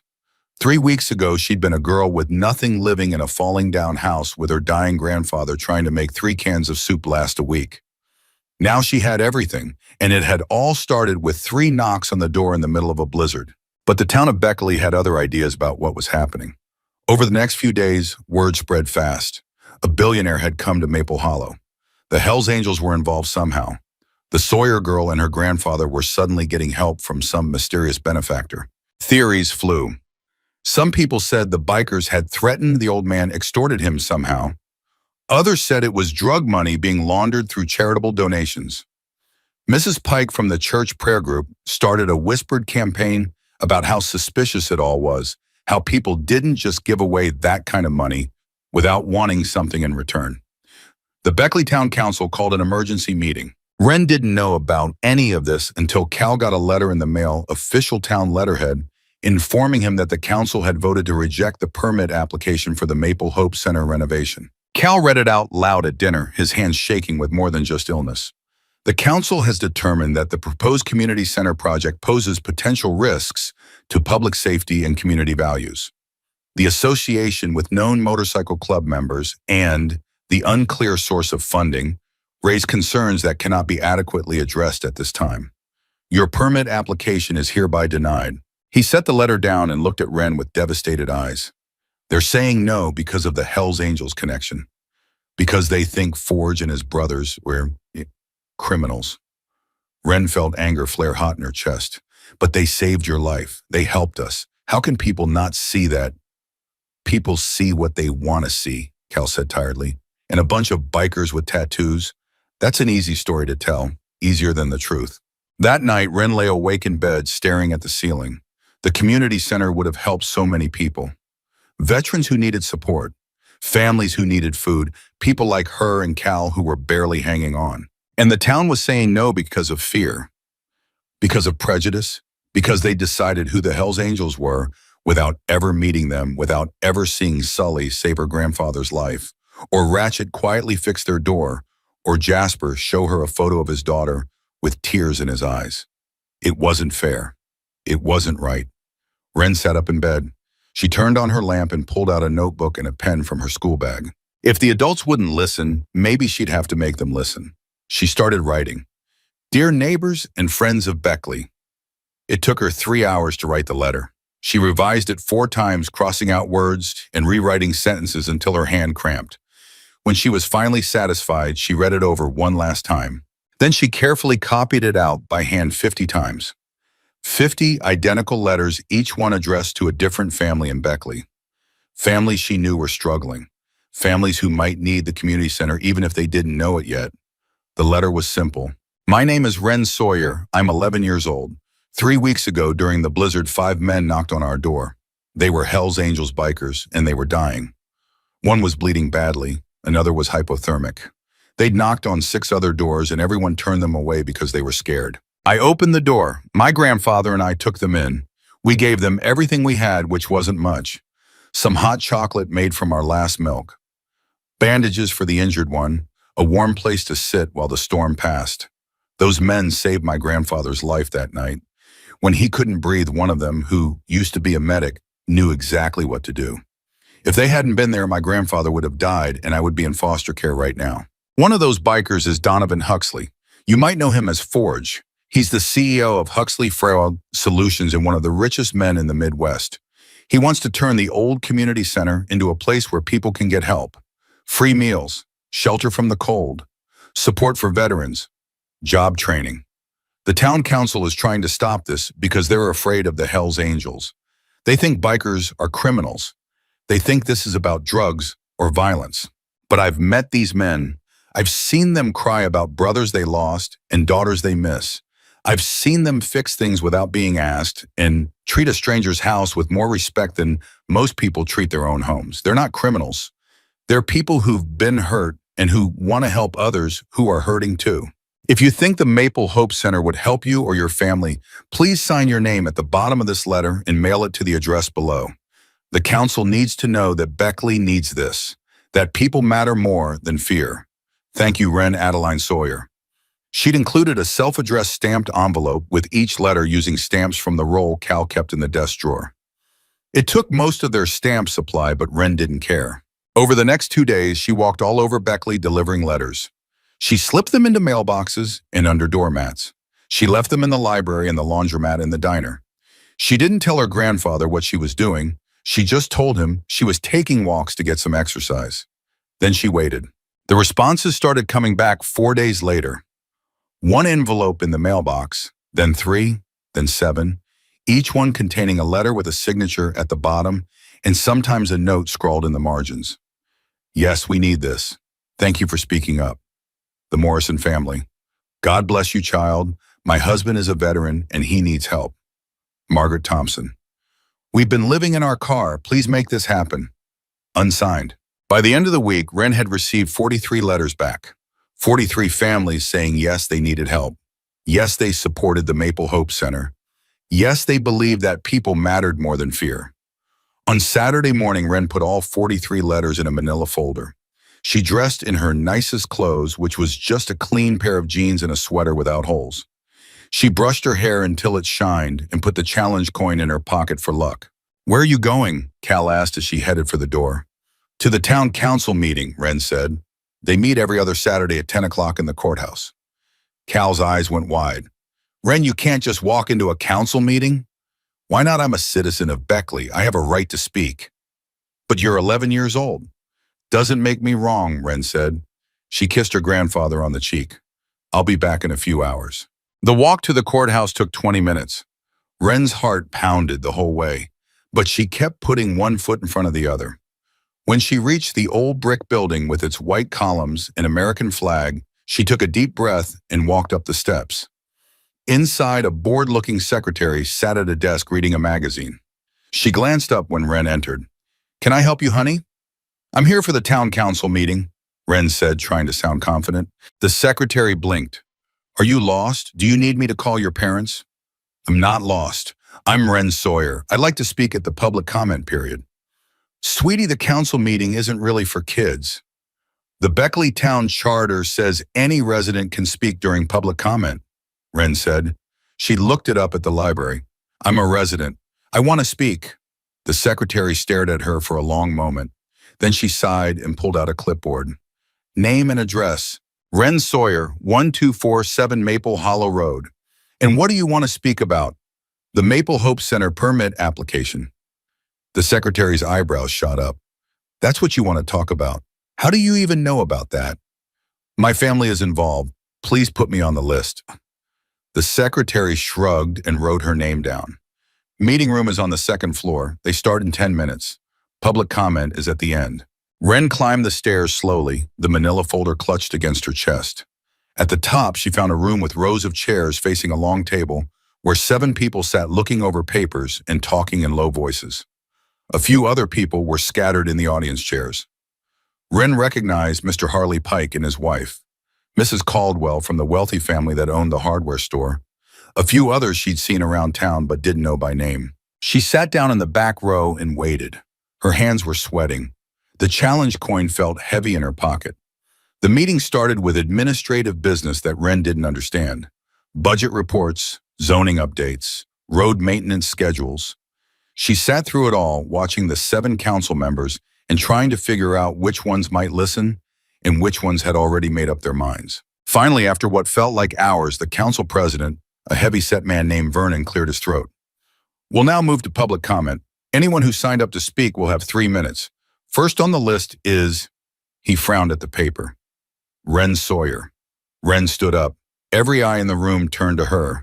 She walked to the front on legs that felt like water and stood behind the podium that was way too tall for her. You're the one who wants to speak, Vernon asked, his tone skeptical. Yes, sir, Wren said. Her voice came out smaller than she wanted. She cleared her throat and tried again. Yes, sir, I'm here about the Maple Hope Center. Young lady, I'm not sure you understand what's being discussed here. I understand that you denied the permit, Wren said, and I want you to reconsider. A few people in the audience shifted uncomfortably. Mrs. Caldwell whispered something to her husband. Vernon sighed. The council has made its decision based on careful consideration of community safety. I don't think the blizzard 3 weeks ago nearly killed my grandfather, Wren interrupted. Her voice was stronger now, fed by anger and fear and desperation. We lost power. The roads were impassable. He had a respiratory attack and I didn't know what to do. I was 11 years old and I thought I was going to go watch him die. The room had gone completely quiet. 5 men knocked on our door that night, Wren continued. They were Hell's Angels bikers. They looked scary. They had tattoos and leather jackets, and one of them was bleeding everywhere. My grandfather told me not to open the door if it didn't feel safe. She looked around the room, making eye contact with each council member. I opened it anyway, because my grandfather also taught me that a person only truly dies when nobody opens the door for them anymore. Those 5 men came inside, and they were respectful and careful and kind. And when my grandfather couldn't breathe, one of them saved his life. If they hadn't been there, I'd be in foster care right now, and my grandfather would be dead. Mrs. Caldwell stood up. That's a very touching story, dear, but it doesn't change the fact that motorcycle clubs are associated with criminal activity. We have to think about the safety of everyone in Beckley. Have you ever met a Hell's Angel? Wren asked. Mrs. Caldwell blinked. Well, no, but then how do you know they're criminals? Wren pulled the manila folder from under her arm and held it up. I wrote letters to 50 families in Beckley. Families I know are struggling. I asked them if they thought the Maple Hope Center would help them. I got 43 responses. All of them said yes. She opened the folder and pulled out the stack of letters, holding them up so everyone could see. These are real people, families living in cars, veterans who need support, single mothers who can't afford food, people who need help and who don't care whether that help comes from a biker or a businessman, as long as it's real. Vernon leaned forward. Let me see those. Wren walked to the table and handed him the stack. He flipped through them slowly, his expression unreadable. The other council members leaned in to look. The Morrison family, one of them said softly. I know them. He lost his job at the mine last year. Margaret Thompson's husband has PTSD, another councilwoman added. He's been struggling for years. Vernon set the letters down and looked at Wren. How did you collect all these responses in less than a week? I walked, Wren said simply. I delivered the letters myself, then I waited for people to mail them back. You walked all over Beckley by yourself? Yes, sir. He shook his head slowly. You're 11 years old. Doesn't make me wrong, Wren said. You're worried about safety because you've heard stories about motorcycle clubs. But I've met these men. I've seen who they really are. They're people who've been hurt and who want to help others. That's all the Maple Hope Center is about, helping people. She took a breath, her voice breaking slightly. My whole life I've watched Beckley get smaller and sadder. I've watched families leave because there's no work. I've watched people give up because there's no hope. The community center could change that. It could give people a reason to stay, a reason to believe things can get better. Tears were running down her face now, but she didn't wipe them away. Please don't let fear win. Please don't let good people suffer because you're scared of tattoos and leather jackets. Please vote yes. She stepped back from the podium. The room was completely silent. Finally, Vernon cleared his throat. Thank you, Miss Sawyer. Your 3 minutes are up. You can take a seat. Wren walked back to her chair on shaking legs. She sat down and put her face in her hands, adrenaline draining away and leaving her exhausted. The council talked in low voices for several minutes. Then Vernon called for a vote. All those in favor of reconsidering the Maple Hope Center permit application, say aye. A pause, then one voice, aye. Another, aye. A third, aye. Wren's head shot up. She counted. 4 ayes, 3 more needed. Me, said the councilwoman who'd mentioned Margaret Thompson's husband. Aye, said another man. 6 votes, 1 more. Vernon sat there for a long moment looking at the letters spread across the table. Then he looked at Wren. Aye, he said quietly. The room erupted. Mrs. Caldwell stood up protesting. Mr. Pike was shaking his head. But it didn't matter. The vote was 7-0. The permit would be reconsidered. Vernon banged his gavel. The council will review the full application again within 30 days. Meeting adjourned. Wren sat in her chair as people filed out, some of them looking at her with expressions she couldn't read. Respect, maybe? Or surprise? Or something else entirely.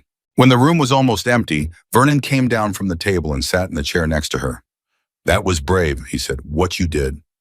I was scared the whole time, Wren admitted. That's what makes it brave. He looked at the stack of letters. You collected all these yourself. Yes, sir. That's more work than most adults would do. He paused. I want you to know something. The reason I voted no the first time wasn't because I think bikers are all criminals. It was because I was scared. Scared of making the wrong choice. Scared of what people would say. And now, Wren asked, Now I'm more scared of what happens if we don't help people who need it." He stood up. "Thank you for reminding me what courage looks like." Ren walked home in a daze. She couldn't quite believe what had just happened, that she, an 11-year-old kid, had stood in front of the town council and changed their minds. When she got home, Cal was pacing the living room, his walker abandoned by his chair. "Where have you been?" he demanded. "I was worried sick. I was about to call." "Wait." He stopped and looked at her face. "What happened?" Ren smiled. "They're going to reconsider the permit. The vote was 7-0. Cal stared at her. "What did you do?" So she told him about the letters and the signatures and standing up in front of the council and being so scared her hands shook, but doing it anyway. When she finished, Cal pulled her into a hug so tight she could barely breathe. "Your mother would have been so proud," he whispered. "I'm so proud." That night, Ren called the number Forge had given her. He answered on the second ring. "Ren, is everything okay?"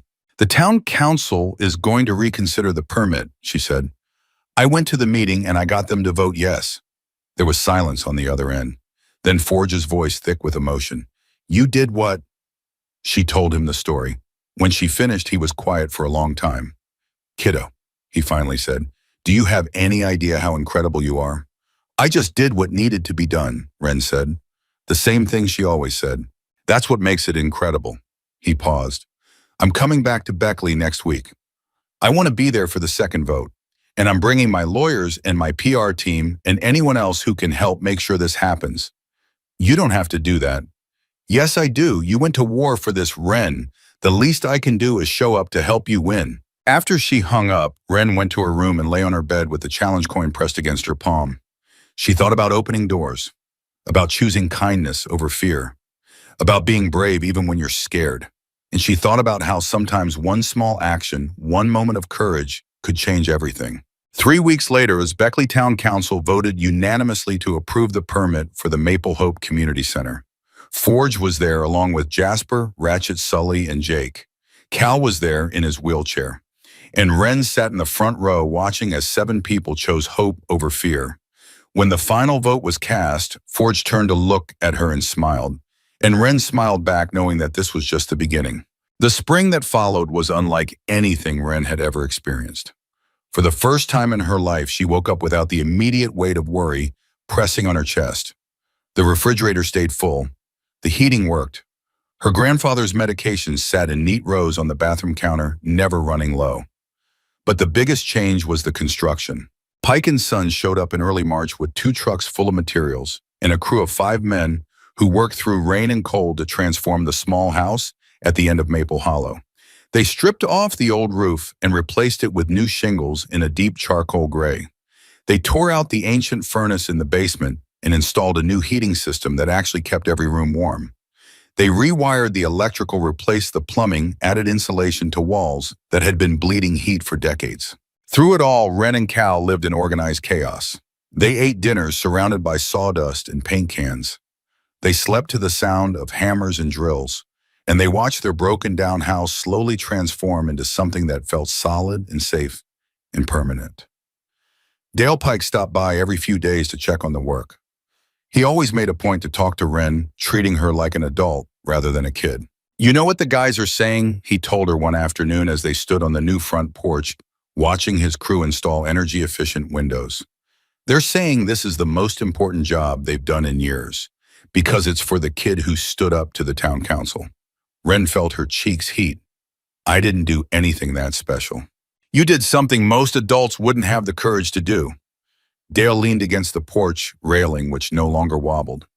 "My youngest is about your age, 12. If she showed half the backbone you've got, I'd consider myself the luckiest father alive." The house wasn't the only thing changing. Downtown, the old Beckley Community Center was undergoing its own transformation. Forge had hired a construction company from Charleston, and they worked with the efficiency of people who had unlimited funding and a clear deadline. Ren rode her bike down to Railroad Avenue twice a week to watch the progress. The first time she went, the building was still just a gutted, shell-broken windows and graffiti-covered walls. By April, the windows were replaced, the walls were being reframed, and you could start to see what it would become. She brought her camera, an old digital one her mother had owned, and took pictures to document the transformation. She wasn't sure why.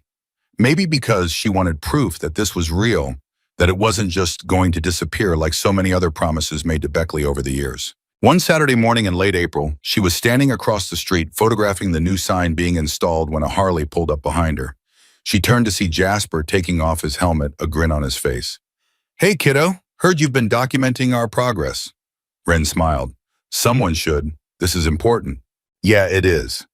Jasper walked over to stand beside her, looking up at the building. "You know what Forge wants to call the reading room the Bryn Huxley Memorial Library? After his daughter." Something in Ren's chest tightened. "That's beautiful. He's never talked about her this much, not in the 15 years I've known him." Jasper glanced at Ren. "You changed something in him. Reminded him it's okay to remember. Okay to hope." Before Ren could respond, a second motorcycle pulled up.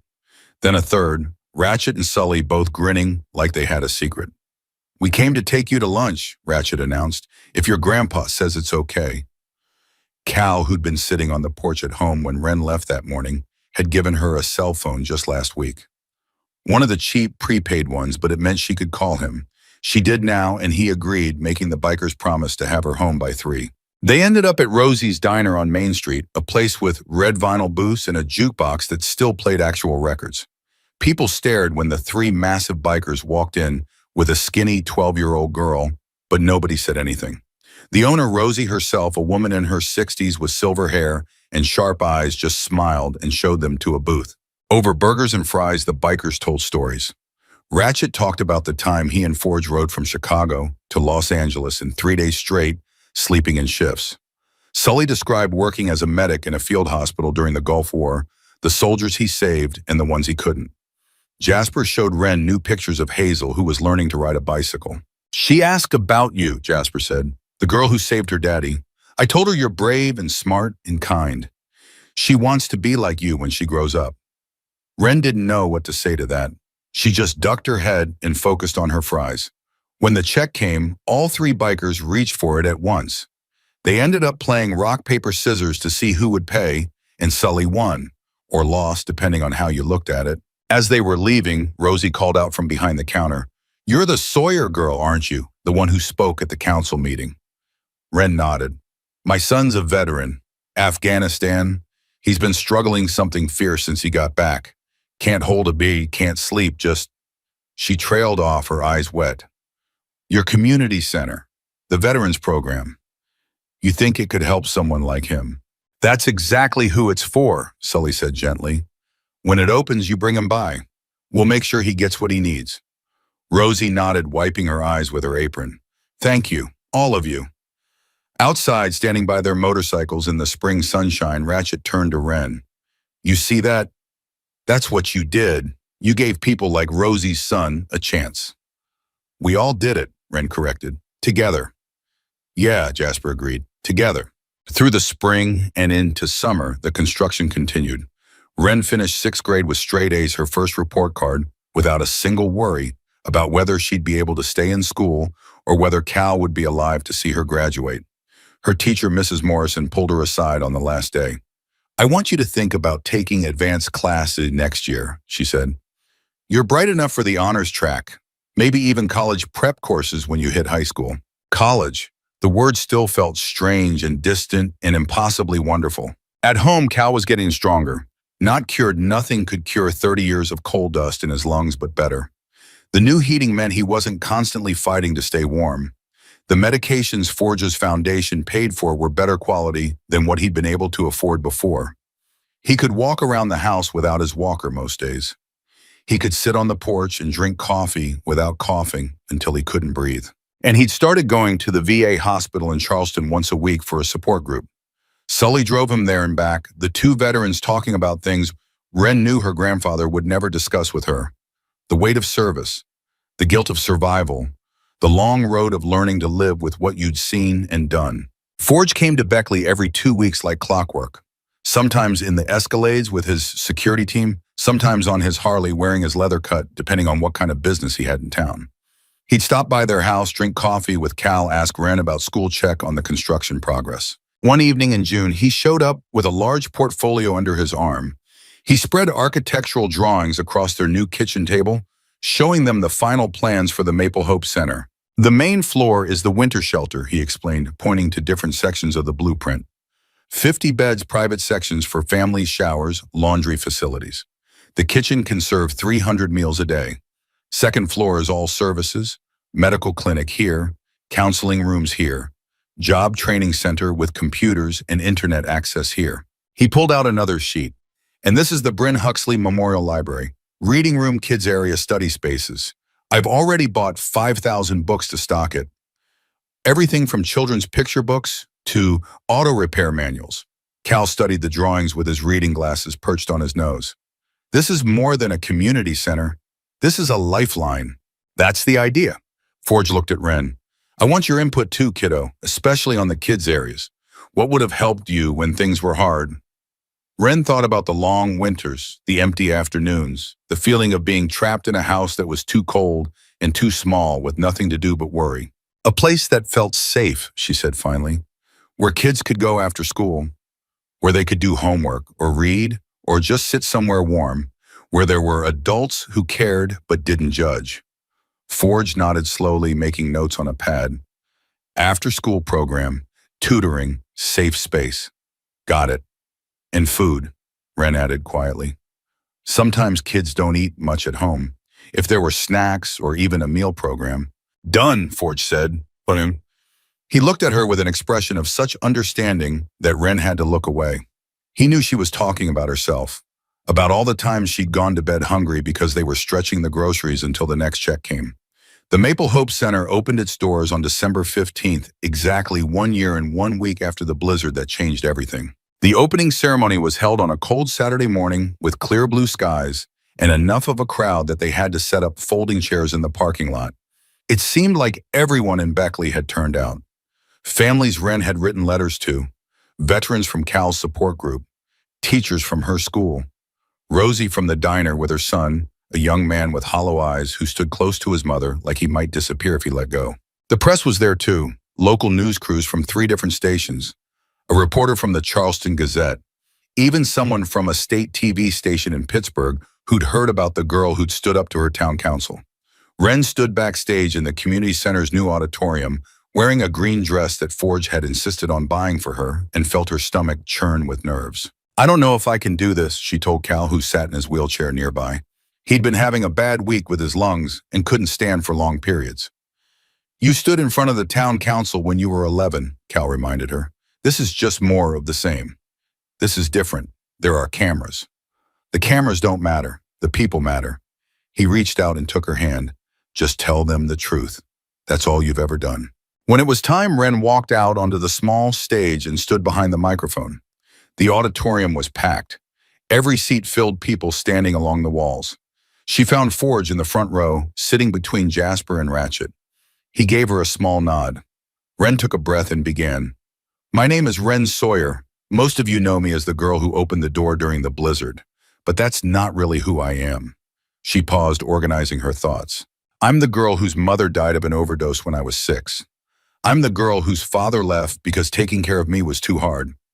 I'm the girl who grew up in a house with no heat and not enough food, trying to keep my grandfather alive while he slowly suffocated from black lung disease. The room was completely silent. I'm the girl who never expected anything to get better, who thought this was just how life was for people like me. Poor, forgotten, barely surviving.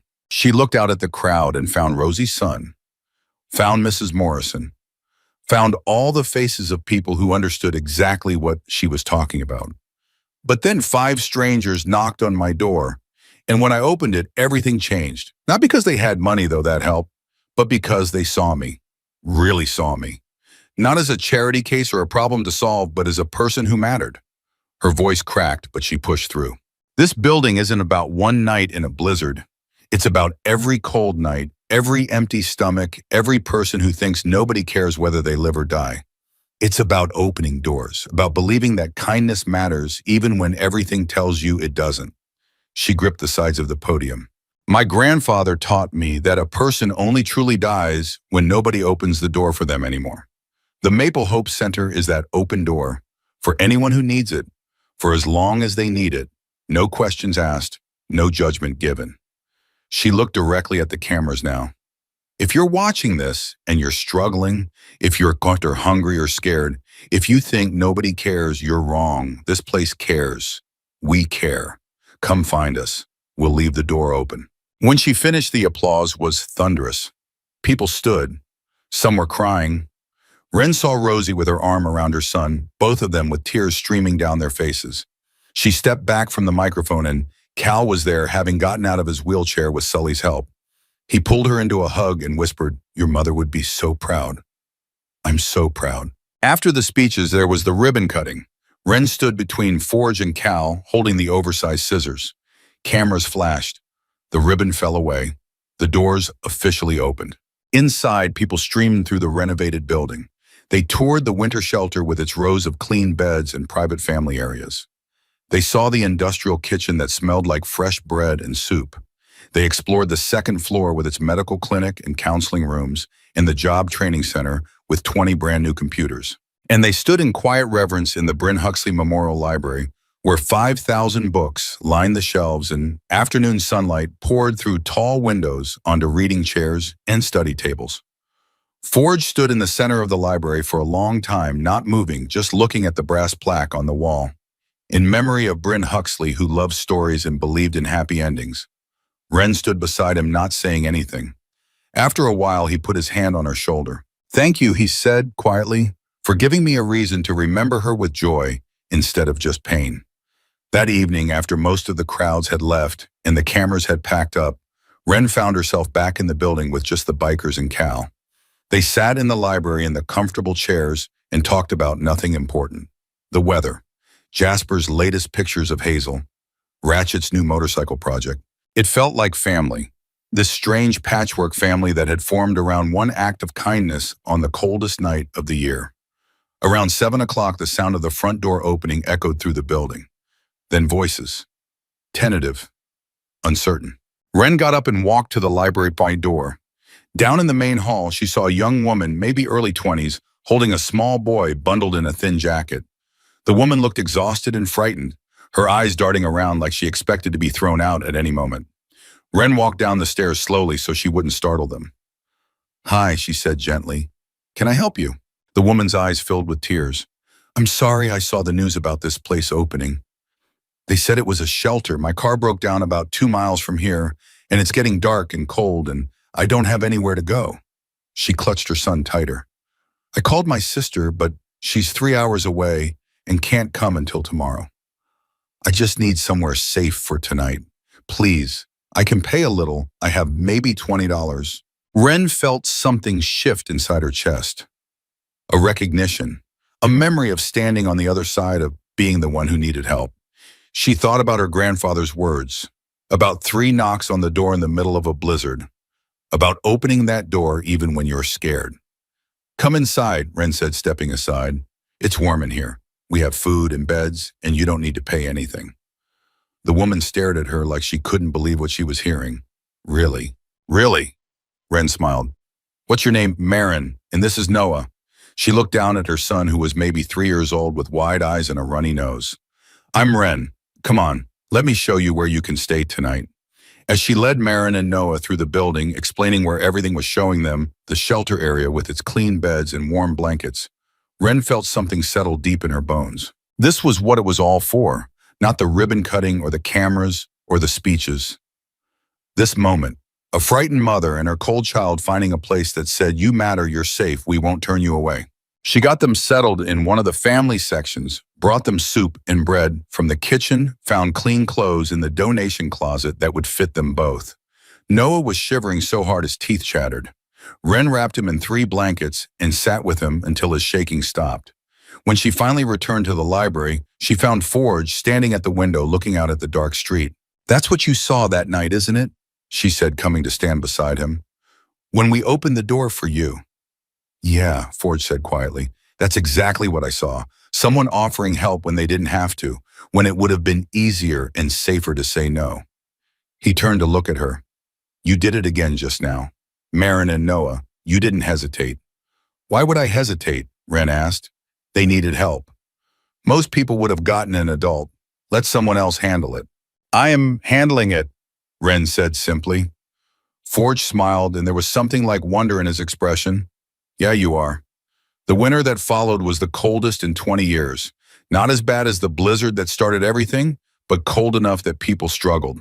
And they came to Maple Hope. They came in ones and twos at first. A veteran who'd been sleeping in his car, a family evicted from their apartment, an elderly couple whose heating had failed and who couldn't afford repairs. Then more. Dozens. Some nights the shelter was at capacity, every bed filled. Wren volunteered 3 days a week after school. She worked in the kitchen preparing meals alongside Rosie, who'd signed on as the head cook. She helped in the library shelving books and tutoring younger kids with their homework. She sat with people in the common area and just listened to their stories. Cal worked out too as much as his health allowed. He ran the veteran support group that met every Tuesday evening. He sat with young men who'd come back from Iraq and Afghanistan with invisible wounds, and he told them it was okay to not be okay. That asking for help was strength, not weakness. The bikers became permanent fixtures. Ratchet taught motorcycle maintenance classes in the job training center. Sully volunteered in the medical clinic 2 days a week.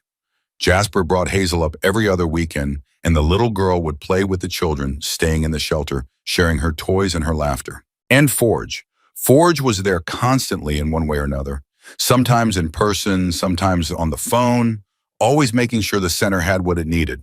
More funding, more supplies, more staff, whatever it took to keep the doors open and the lights on. But the thing that made Wren's heart full wasn't the building or the programs or even the people they helped, as important as all that was. It was the night 3 weeks before Christmas when she heard 3 knocks on the shelter door at 10 o'clock. She went to answer it and found a teenage boy standing in the snow, maybe 16, with a black eye and blood on his lip. "My dad threw me out," he said, his voice shaking. "He found out I'm gay, and he said, 'Dad, I'm not his son anymore. I don't have anywhere to go.'" Wren didn't hesitate. "Come inside. You're safe here." As she led him to the intake desk, as she got him a medical check from Sully and a warm meal and a bed for the night, she thought about doors, about who opens them and who keeps them closed, about fear and courage and the choice everyone makes when someone asks for help. She thought about 5 men on a porch in a blizzard, about a little girl with a flashlight who decided that kindness mattered more than fear. And she understood finally what her grandfather had been trying to teach her all along. The year turned. Spring came again, then summer. Wren finished 7th grade with honors and started planning for 8th. Cal's health held steady, better than it had been in years. The Maple Hope Center served its 1,000th meal, housed its 100th family, helped its 50th veteran find a job and a path forward. Beckley, the dying coal town that everyone had given up on, started coming back to life. New businesses opened on Main Street. Young families started moving back instead of leaving. The population ticked upward for the first time in 20 years, and everyone in town knew why. They knew about the girl who opened the door, about the bikers who turned out to be better than anyone expected, about what happens when you choose hope over fear. On a Saturday in July, almost 2 years after the blizzard, Wren sat on her front porch with Cal and Forge, drinking lemonade and watching the sunset over the mountains. The house looked different now. Fresh paint, new roof, flowers in the garden that Wren had planted with her own hands. "I got your letter," Forge said to Wren, "about the scholarship to that summer program at Charleston University." Wren nodded. "It's for kids interested in social work, 8 weeks of classes and field work. You should do it. It's expensive." "It's already paid for," Forge said. "I talked to your grandfather. We both agree you should go." Wren looked at Cal, who smiled and nodded. "You've been taking care of everyone else your whole life, kiddo. Time to let someone take care of you for once. Time to learn how to help people the right way." "I've been helping people all along," Wren protested. "Yeah, you have. But imagine how much more you could do with real training, with education." Cal reached over and squeezed her hand. "You could change the whole world, Wren, not just one town." That night, after Forge had left and Cal had gone to bed, Wren sat on her porch steps with the challenge coin in her hand. She thought about the last 2 years, about everything that had changed and everything that had stayed the same. She was still the girl whose mother died, the girl whose father left, but she was also something else now. The girl who opened the door, the girl who stood up to the town council, the girl who built a family from strangers and hope from nothing. She thought about the future, college, a career helping people. Maybe coming back to Beckley to work at Maple Hope full-time. Or maybe going somewhere else where she was needed, opening more doors, building more bridges between people who'd forgotten how to help each other. The night was warm and full of cricket sounds. Lightning bugs danced in the yard. Somewhere in the distance, she heard the rumble of a Harley engine, Jasper or Ratchet, heading home after their volunteer shift at the center. Wren closed her fingers around the challenge coin and smiled. 2 years ago, she'd been a girl with nothing. Now she had everything: a home, a family, a future full of possibility. And it had all started with one choice, one moment. 3 knocks on the door in the middle of a blizzard, and a girl who decided that kindness was worth the risk. She stood up and went inside where Cal was watching TV in his comfortable chair in the warm living room. She kissed him on the forehead and went to her room where she sat at her desk and opened her laptop. She had an essay to write for the summer program application. The prompt was simple: describe a moment that changed your life. Wren smiled and began to type. It was the coldest night of the year and someone knocked on our door. The words flowed easily, the story pouring out of her like it had been waiting all this time to be told. Not just what happened, but what it meant. About the choice between fear and faith. About the kind of courage it takes to open a door when you don't know what's on the other side. About how one act of kindness can ripple outward and change everything. She wrote for 2 hours, the house quiet around her, except for the sound of her grandfather's breathing and the soft tapping of keys. When she finished, she read it over once, made a few small edits, and saved the file. Then she pulled up her email and found the message from Forge that she'd been avoiding all week. The subject line read, "I have something to ask you." She opened it and read, "Wren, I know you're thinking about your future, college and career, and all the ways you want to help people. I want you to know that whatever path you choose, I'll support you. The scholarship fund is yours no matter what. But I also want to offer you something else. When you graduate from college, if you want it, there's a job waiting for you at the Huxley Foundation, Director of Community Outreach. You'd oversee projects like Maple Hope in other towns. You'd get to open more doors, help more people. You don't have to decide now. This offer stands for as long as you need, whether that's 4 years from now or 20 years from now or never. I just want you to know that there's a place for you in this work, that what you started that night in the blizzard, we want to help you keep building. Think about it. No pressure, just possibility. Your friend Forge." Wren sat back in her chair, her heart pounding. A real career, doing exactly what she wanted to do, helping people build the kind of communities where everyone mattered. She wouldn't decide now. She was still only 12, still had years of school ahead of her, still had so much to learn and experience and become. But the possibility sat warm in her chest like a promise, like the challenge coin in her pocket, like the memory of 3 knocks on the door and the choice to open it. Outside her window, the summer night was full of stars. Wren turned off her computer and got ready for bed. As she lay in the dark, she could hear her grandfather's gentle snoring from down the hall. The sound of safety, of home. She pulled the challenge coin from her pocket one more time and held it up in the moonlight streaming through her window. Semper Fidelis, always faithful. "Thank you," she whispered to the coin to Forge, to the 5 men who'd knocked on her door and changed everything. "Thank you for believing in me." Then she tucked the coin under her pillow and closed her eyes. Tomorrow would bring new people to Maple Hope who needed help, new kids at school who needed a friend, new challenges and new chances to open doors. But tonight, Wren Sawyer slept peacefully in her warm bed in her safe house, knowing that she'd found her purpose. Opening doors, building bridges, choosing kindness over fear every single time, and that was enough. That was everything.